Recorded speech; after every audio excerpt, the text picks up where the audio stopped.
fiery horse with the speed of light, a cloud of dust, and a hearty hi-yo Silver, the Lone Ranger.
With his faithful Indian companion Tonto, the daring and resourceful masked rider of the plains led the fight for law and order in the early western United States.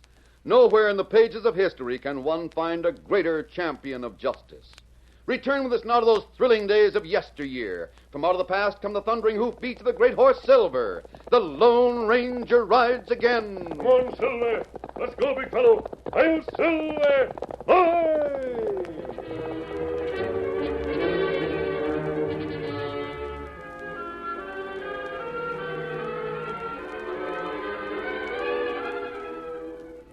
When the law finally caught Trigger Gleason and Biff Baker, there were many doubts as to how long the notorious killers could be held in custody. They'll beat the law like they've always done. I don't think the judge has nerve enough to send those two to jail. Yeah, they'll get out somehow. Biff Baker's never been in jail in his life. He won't be this time either. Biff Baker himself was confident even when he stood in court and heard the case build up against him. Don't worry, Trigger. Those pinheads in the jury don't have nerve enough to find us guilty of anything. And even if they do, the judge won't sentence us. But the killers were due for a surprise. The jury deliberated for many hours and finally brought in a verdict of guilty. At last, it seemed as though the most notorious outlaws in the Oklahoma Territory were to reach the end of their trail. Together they sat in a small cell with a single heavily barred window on one side and a barred door on the other. An armed guard maintained a constant vigil, pacing up and down before the iron door. Biff, we've been in here a week. Looks like this is the end of our rope. Now listen, Trigger, I told you not to worry. Why shouldn't I worry? 3 days more and we're going to get our necks stretched. Who wouldn't worry? We're not going to get our necks stretched in 3 days or 3 weeks or 3 years. I got things all worked out. How? I've been spending my time studying the situation. Studying? We'll need more than studying to get out of this pokey. Yeah? We don't even have friends on the outside. We got no one to help us. Now listen, Trigger. What if we get out of here? What would we do about it? Hightail. On foot? Don't talk like a fool. We gotta have horses. Well, that'd help, but all the same... And we gotta have at least one gun. That'd help, too, but we can't have everything. You just figure how we can get out of this jail and I'll be satisfied. I've got a line on 2 horses. I've been watching things through the window. I know where we'll get mounts. Yeah? I got a line on the stable. And as for a gun, we'll borrow the guard shooting iron. That's fine. That's fine and dandy. The only trouble is the guy may not let us borrow his gun. He might be funny that way. And maybe he'll have some objection to unlocking the door. Maybe he won't have a key to the door. That's why I had to wait and watch and study. Why? Had to wait until the turnkey took over guard duty. He's the one that's got a key to this cell. Oh. And he's on duty right now.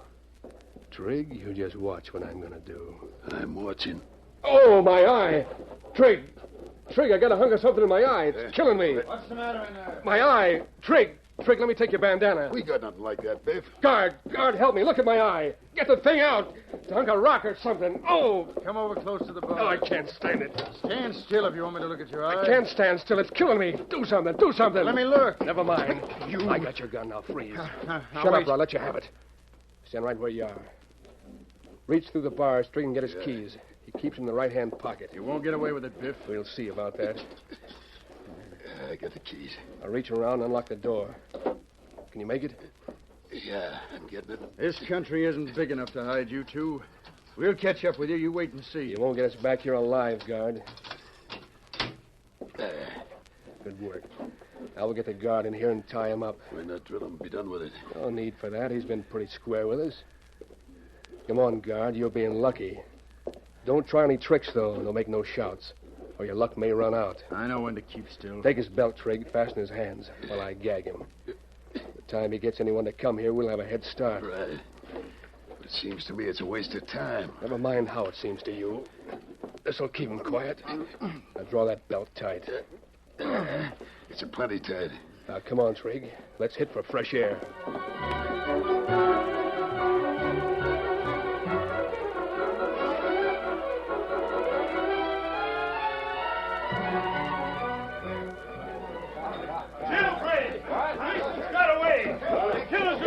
The crooks escaped. The sheriff wants you fellas right away. All right.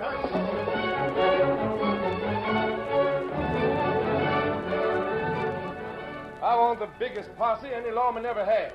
Everyone who's willing to go manhunting, say aye. All right, come in the office and be sworn in. Gleason and Baker have got to be found, dead or alive.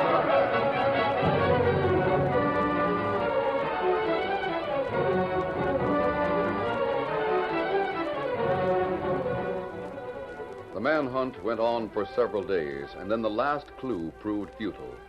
The special deputies returned to town discouraged and disheartened. But there were two who clung to the trail with dogged determination, and neither of these wore lawman's badges. One wore a mask, the other was an Indian. Right up, Tonto. Oh, Scout. Silver. Fella. Easy. Steady, big fella. We'd better check the ground again and be sure we're still on the track of those two killers. May not see hoofprint for some time. Hope we haven't lost the tracks again. See steady ground close here. Ground around here is hard. Doesn't show much in the way of tracks. The Lone Ranger and Tonto had to call on all their skill to follow a trail that was invisible to other men. Many times they lost the tracks entirely, and valuable hours were lost before they were able to continue on their way. Here, Tonto. From the bark of this tree. Hair from horse. The tail of the horse must have brushed this tree in passing. That right. From this point, we'll have to cast around for the next sign. Killers get long start. Yes, they're probably a day or more ahead of us. But we'll keep after them.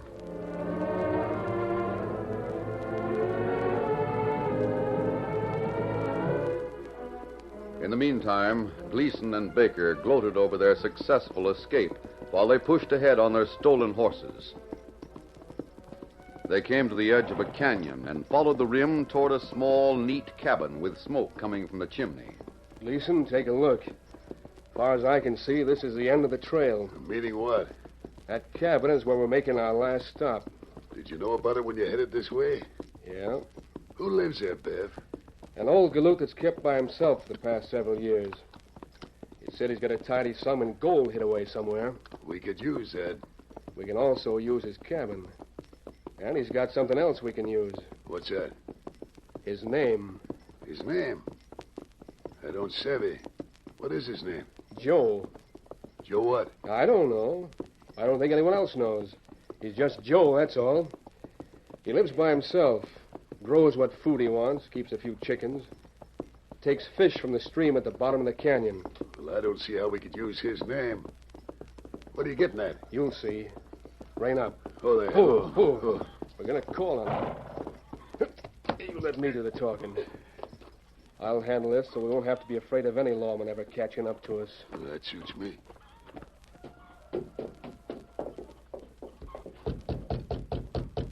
Hello there. Open up. You got company. Come right in, Abigail. Oh, who are you? You got a bite to eat and something to drink? We're about half starved and pretty tired. Yeah, come in. Come right in. If you're hungry, you'll eat, and if you're tired, you'll rest. That's fine. Thanks. Sit down right there. I'm mighty glad to see someone I can swap news with. Yeah. I was surprised when I saw you. I was expecting someone else. Someone else? Take it easy, Gleason. Yes, sirree. This is a big day for me. That is, it might be. Or, on the other hand, it might not be until tomorrow or maybe the next day. You see, my niece is coming here to live with me. Your niece? Where's she from? From back east. She's my sister's girl. Her pa died about 10 years ago. A couple of months ago, when I got word that my sister died, I wrote and asked Abigail if she wouldn't like to come here. I never suspected she'd do it, but she's coming, yes, sirree. How long is it since you've seen this niece of yours? Well, sakes alive, it's a good many years. Last time I saw her was before I come west.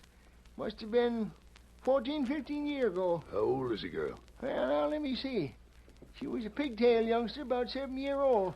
Last time I seen her, that'd make her 22, 23 years old. Somewhere's around there. Well, I've been fixing the house up. Got some colored paint and stain from friendly Injuns that live hereabouts and prettied up the cabin some. So I see. Yes, sirree. I painted all that there furniture and them shelves and cupboards. I tell you, gents, I've been busy these past few weeks. I ain't much of a hand at painting. Reckon I got as much paint on me as I did on the wood I was a-working on. You don't see many people around here, do you, Joe? Huh? Sakes alive, you know my name. Well, I've heard of you. You're sort of a hermit. Well, I reckon so. Don't go into town very often, do you? No, not once in a blue moon. There's a couple of friendly Injuns that bring out supplies when I need 'em, and any mail that might come for me, which ain't frequent. Doggone. What's the matter, Biff? I wonder. What's that, mister? I hate to bring bad news for you, Joe. Especially when you're counting so much on seeing that niece of yours. Why, what do you mean? You'd better come with me and let me show you what I saw at the bottom of the ravine. The bottom of the ravine? Sakes alive, you don't mean... Come on, we'll have a look. Of course, I could be mistaken. It's quite a long ways down, and my eyes aren't as good as they might be. Well, tell me what it is. Well, you better come and see for yourself. We can leave the horses here. Come on, please. Yeah, sure. Just come down this way a little bit. It's not far. You can look over the edge. Oh, if anything has happened to Abigail, I don't know what I'll do. Might be just a log or something down there. It seems to me if something had happened, there'd have been a scream or something I'd have heard. Yeah, you've gone far enough. Just stand right there, Joe. Here? If you look over the edge, you can see what I'm talking about. I don't see anything. Hey, Biff, what are you going to do? I knew this gun I took from the guard had come in handy. Well, you... Great Scott, Biff. You didn't even give the old guy a chance. Now do you savvy what I mean when I say I'm going to use his name? I'll just shave off these whiskers of mine, take over the care of the chickens and the garden around here. I'll put my clothes on him, then roll him over into the ravine. From now on, Gleason, I'm old Joe. Oh, I savvy. Go and take a look at him, make sure he's dead. There can't be any doubt of that. Only one trouble, Gleason. What do you mean? Hey, Biff, put down that gun. Just one trouble. You see, there can only be one of us in that cabin. The law might get suspicious if there was two men there. Biff, you don't mean that. Listen, don't shoot. Sorry, Gleason. Listen, I won't stay here. I'll go on. I'll leave you alone. Biff, listen to me. Listen.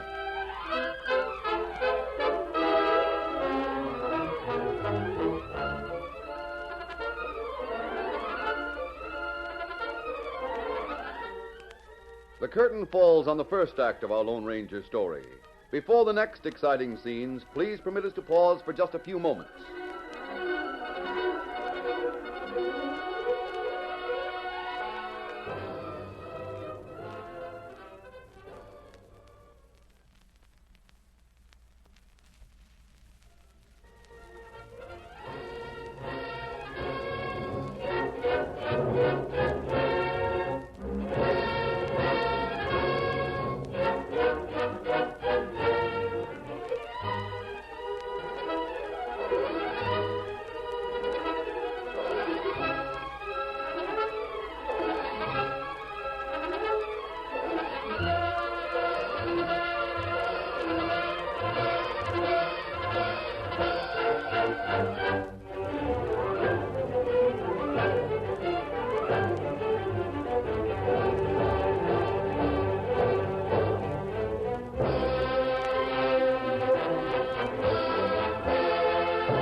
continue our story.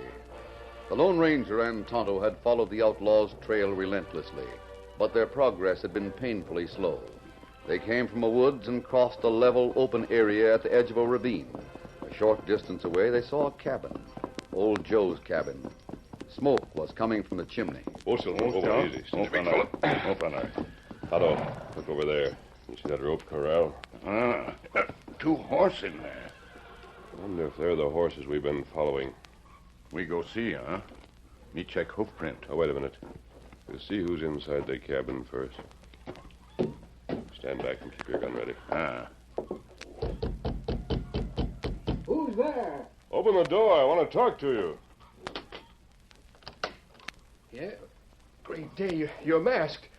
What is this, a stick-up? No. I'm looking for the men who own the horses over in your rope corral. Where are they? Oh, those two. Get up your hands, mister. Get 'em up high and keep 'em that way. All right. If you're a friend of those two crooks, I'll give you the same as I give them. You better put the gun down. Someone might get hurt. Yeah? Well, if anyone gets hurt, you'll be the one. You drop gun. What? That does it. Hey! Give me the gun. There, that's better. Now we'll continue our talk.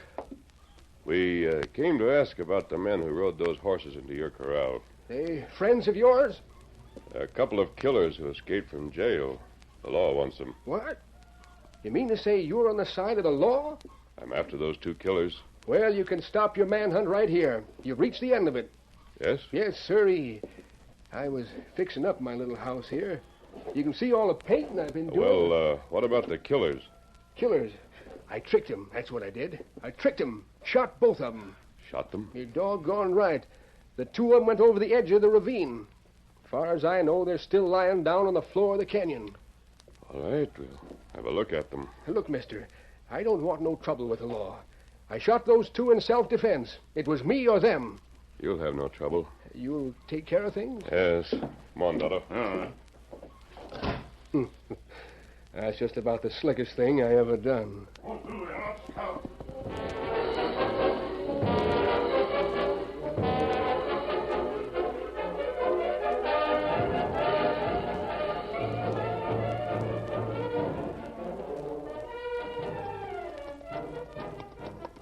The Lone Ranger and Tonto followed the instructions given by the man in the cabin. They came upon a narrow, shelf-like trail that led down the steep wall to the bottom of the ravine.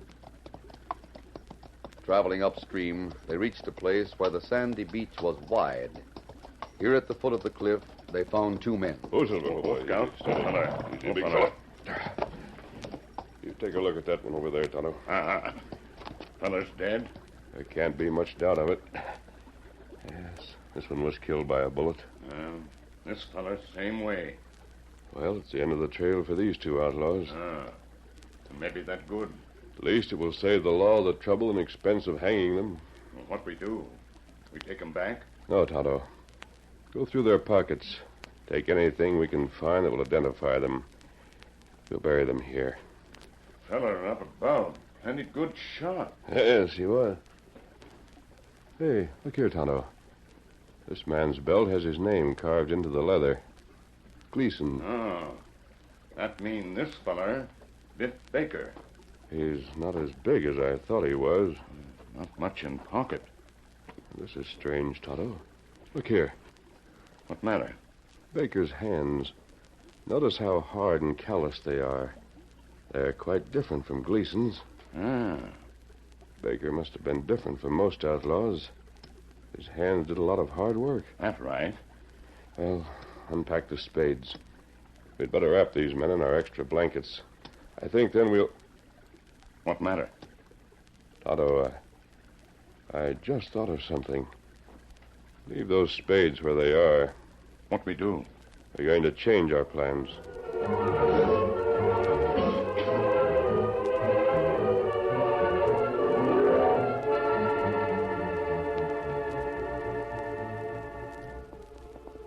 The Lone Ranger and Tonto had been gone for over an hour when another horse approached the small cabin. Old Joe's niece, Abigail, was in the saddle. Oh, boy, whoa there. Oh, steady, fella, steady. Biff Baker saw the girl through the window. He opened the door and hurried out. Uncle Joe. Sakes alive, you must be Abigail. I am.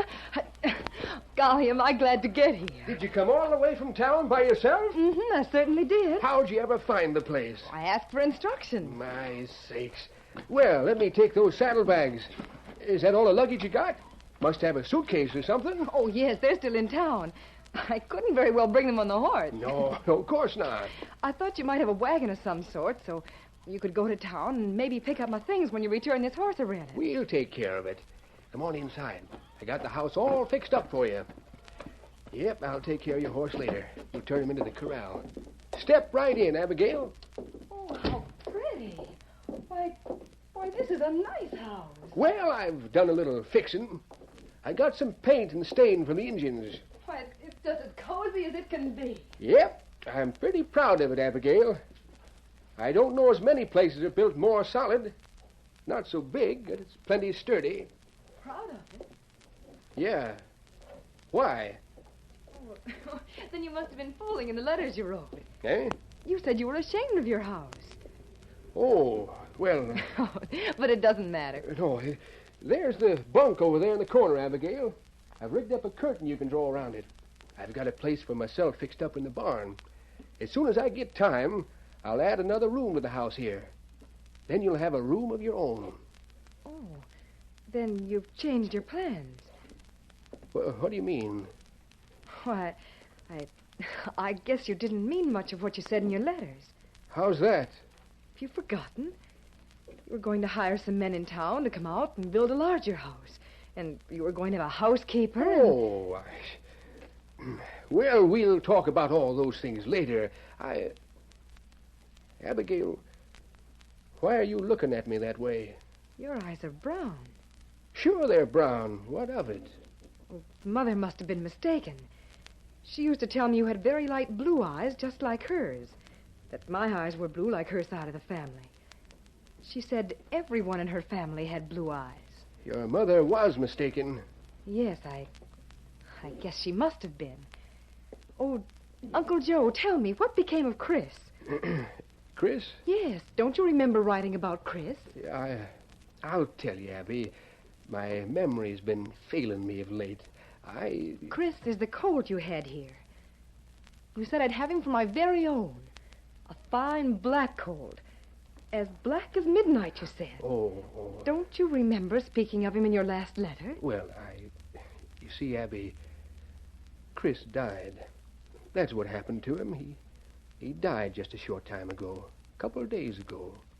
What did he die of? Well, I don't know. I reckon it was poison or something. He just got sick and died, that's all. But forget about Chris. You must be hungry after that ride from town. Oh, just a minute. Huh?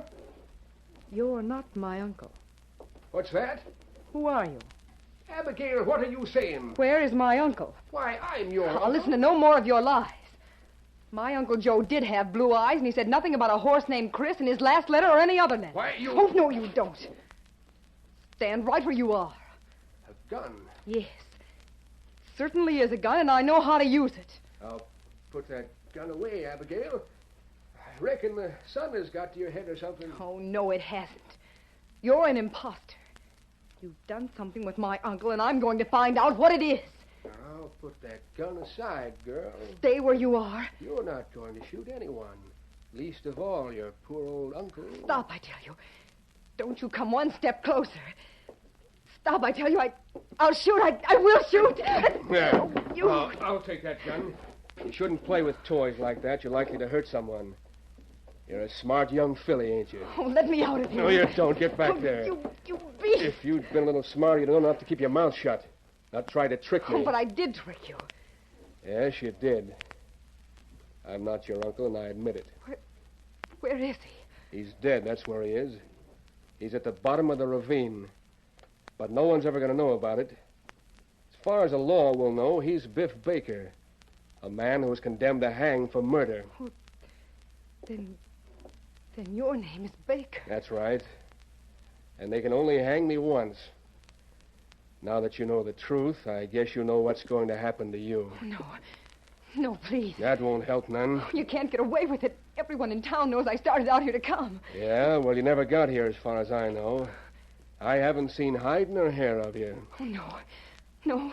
No, don't shoot me, please. You! My arm! Take him, Tonto. Get him. Oh. Oh, look out. Look out for him. He's got a knife. Oh, you don't, Baker. Oh, get a rope on him, Tonto. And we'll see about his wounded arm. Me fix him. Arm here. Thank goodness you came. Whoever you are, I'm grateful to you. You must be the girl named Abigail. Yes, I am.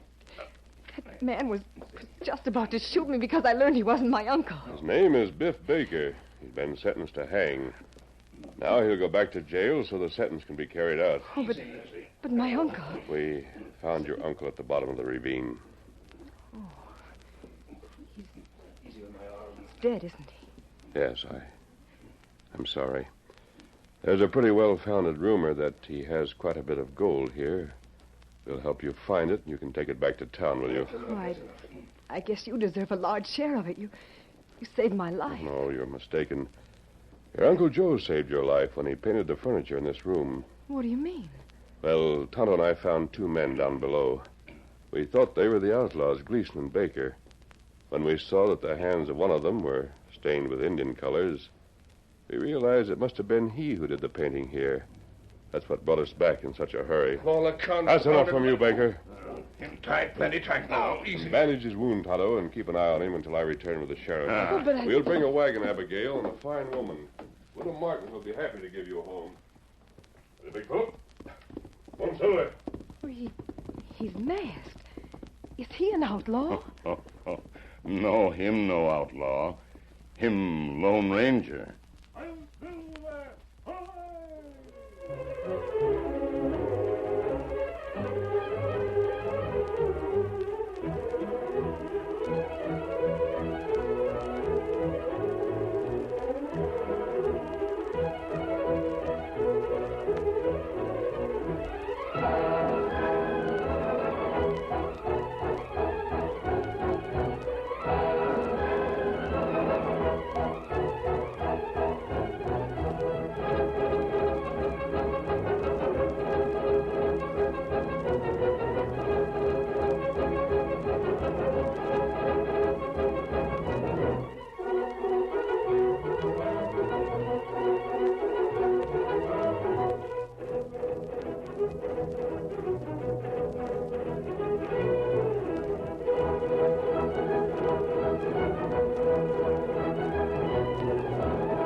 The story you have just heard is a copyrighted feature of the Lone Ranger Incorporated.